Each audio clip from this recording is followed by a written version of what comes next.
আটকে চাও না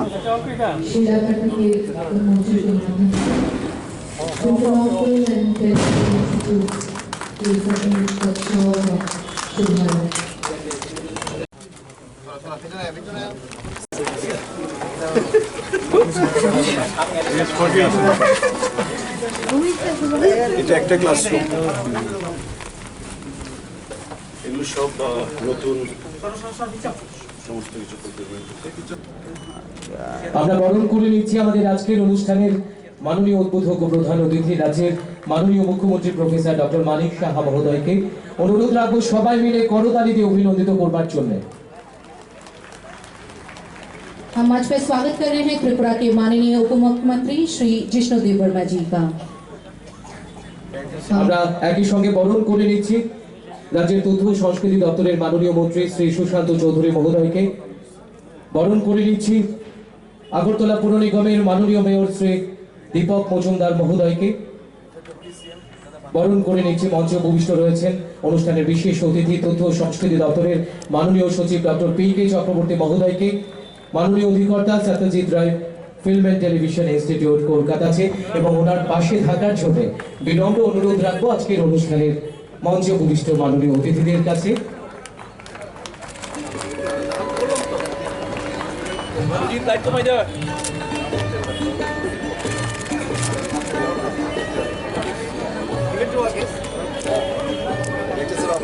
असतोमा सद्गमय तमसोमा ज्योतिर्गमय মৃত্যুর্মা অমৃতাঙ্গময় অবিরাপিমায়িতু।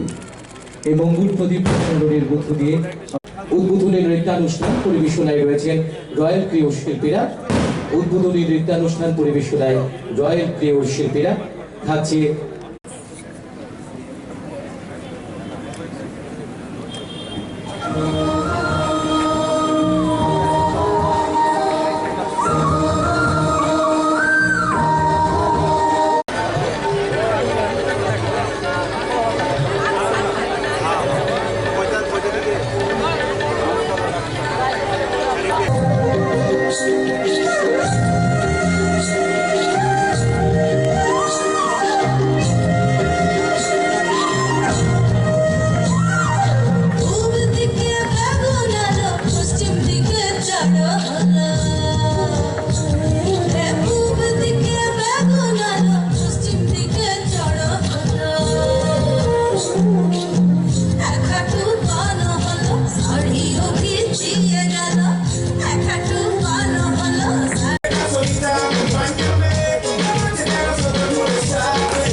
এবারে শুভেচ্ছা স্মারক তুলে দেওয়া হচ্ছে আমাদের বিশেষ আমন্ত্রিত অতিথি প্রখ্যাত চলচ্চিত্র অভিনেতা বাংলাদেশ ফিরদৌস আহমেদকে।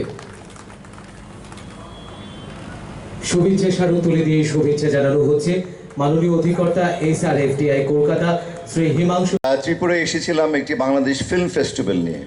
আমার মনে হয় সেই দিন আর খুব বেশি দূরে নেই যেদিন ত্রিপুরা এবং বাংলাদেশ মিলে আমরা এখানে একটা ফিল্ম ফেস্টিভ্যাল করব। আজকের অনুষ্ঠানের মাধ্যমে একটা ইতিহাস রচনা হতে যাচ্ছে। I am very happy and very lucky যে আমি সেই ইতিহাসের একজন সাক্ষ্য হয়ে থাকবো আজীবন, যতদিন এই ফিল্ম ইনস্টিটিউট থাকবে। ত্রিপুরা ফিল্ম অ্যান্ড টেলিভিশন ইনস্টিটিউটের আজকে যে গ্র্যান্ড ওপেনিং, এই ওপেনিংয়ে আমাকে ইনভাইট করার জন্য আন্তরিক কৃতজ্ঞতা জানাচ্ছি। আমি আমাদের ICT মিনিস্টার সুশান্ত চৌধুরীকে, আজকের অনুষ্ঠানের আমাদের মাননীয় প্রধান অতিথি মুখ্যমন্ত্রী প্রফেসর ডক্টর মানিক শাহ এবং বাকি যারা আছেন। আসলে আমি একদম নতুন, সো সবার নাম আমি শ্রদ্ধাভরে স্মরণ বলতে পারছি না, সো ক্ষমার দৃষ্টিতে দেখবেন। আপনাদের সবাইকে আন্তরিক ধন্যবাদ এবং অভিবাদন জানাচ্ছি এই ধরনের একটা কাজ, একটা বিশাল বড় কাজ করার জন্য, এবং যেটা নেপথ্যে আছে SRFTA, Satyajit Ray film institute যেখানে আছে, আমার কাছে মনে হয়েছে যে এই ফিল্ম ইনস্টিটিউট, ফিল্ম এবং টেলিভিশন ইনস্টিটিউটের একটা অসাধারণ মান হবে। অত্র অঞ্চলে কিন্তু কালচারালি অনেক রিচ অ্যান্ড ডেভেলপ। এখানকার এই যে ডান্স দেখলাম বা গান শুনি, এইসব কিন্তু বিভিন্ন অঞ্চলে বিভিন্নভাবে ইউজ হয়, বাট সেই অর্থে কিন্তু ত্রিপুরার থেকে আজ অবধি সেইভাবে কোনো অভিনেতা অভিনেত্রী কিংবা কোনো পরিচালক গড়ে ওঠেনি। আমার কাছে মনে হয়েছে এই ইনস্টিটিউটের মাধ্যমে আমরা খুব শীঘ্রই এখান থেকে একজন পরিচালক পাবো, একজন অভিনেতা বা অভিনেত্রী পাবো, যারা ত্রিপুরার এই সৌন্দর্য এবং ত্রিপুরার কালচারকে পুরো বিশ্বে পৌঁছে দেবে। আমি সেই প্রত্যাশা থাকবো। আজকে বাংলাদেশ থেকে ত্রিপুরা আসতে মাত্র 2-2.5 ঘন্টা, ঢাকা থেকে যদি আমি হিসাব করি আমাদের ক্যাপিটাল থেকে আসতে খুব অল্প সময় লাগে, এবং এখানে এসে যদি এরকম একটা ইনস্টিটিউট পায় তবে আমার মনে হয় আমাদের দেশের ছেলেমেয়েরাও এখানে পড়তে অনেক বেশি আগ্রহী হবে। আজকে আপনারা যে কোর্সগুলি করছেন এগুলো হয়তো এখন এখানকার ছেলেমেয়েদেরকে নিয়ে করা হচ্ছে, আমার কাছে মনে হয় খুব সহজে এটাকে আরও বাড়িয়ে দিতে হবে, যাতে করে বাংলাদেশ থেকে আমাদের ছাত্রছাত্রীরা এখানে এসে পড়ার সুযোগ পায়। আমাদের ঢাকা ইউনিভার্সিটিতে ফিল্ম অ্যান্ড টেলিভিশন ডিপার্টমেন্ট আছে, যার সহযোগিতায় আছেন SRFTA। সো SRFTA এর মাধ্যমে আমার মনে হয় এই বন্ধনটা আরও বেশি দৃঢ় হবে। ফিল্ম ইনস্টিটিউট আগামী দিনে আমাদেরকে একটা নতুন দিশা প্রদান করবে, কারণ আমাদের পার্শ্ববর্তী রাষ্ট্র বাংলাদেশে যদি চলচ্চিত্র একটা ইন্ডাস্ট্রি হতে পারে, আমাদের পার্শ্ববর্তী রাজ্য আসামে যদি একটা ইন্ডাস্ট্রি হতে পারে, মণিপুরে হতে পারে, আমাদের ছোট্ট রাজ্য ত্রিপুরাতে কেন আমরা পারবো না? আমাদের ট্যুরিস্ট ডেস্টিনেশনগুলো রয়েছে যেখানে আমাদের শুটিং করা যেতে পারে। আমাদের এমন অনেক জায়গা রয়েছে যেখানে বিশ্বের পর্যটকদেরকে আকৃষ্ট করে তাদেরকে বিশ্বের দরবারে নতুন পরিচিতি এনে দিতে হবে। তাই ফিল্ম ইনস্টিটিউট যদি আমরা করতে পারি, একদিকে যেমন সংস্কৃতিকে আমরা এগিয়ে নিয়ে যেতে পারবো, তৎসঙ্গে আমাদের যুবক যুবতীরা অনেকেই যারা মুম্বাইতে গিয়ে, কলকাতাতে গিয়ে, দক্ষিণ ভারতে গিয়ে চলচ্চিত্র নিয়ে পড়াশোনা করতে চান, নিজের ভবিষ্যৎকে সেখানে প্রতিষ্ঠিত করতে চান, তাদেরকেও আমরা সুযোগ করে দিতে পারবো। আমাদের রাজ্যে একটা নতুন দরজা খুলে যাবে। সেই পথ থেকে আমাদের যাত্রা শুরু হলো। আমাদের আসার পর সত্যজিৎ রায় ফিল্ম ইনস্টিটিউটের একটা ডেলিগেশন এসেছিলেন, প্রাক্তন মুখ্যমন্ত্রীর সঙ্গে দেখা করে গেছেন। তারপর আবার যখন কথাবার্তা চলছিল অফিসারদের সঙ্গে, আমরা অনেক দূরে এগিয়ে গেলাম।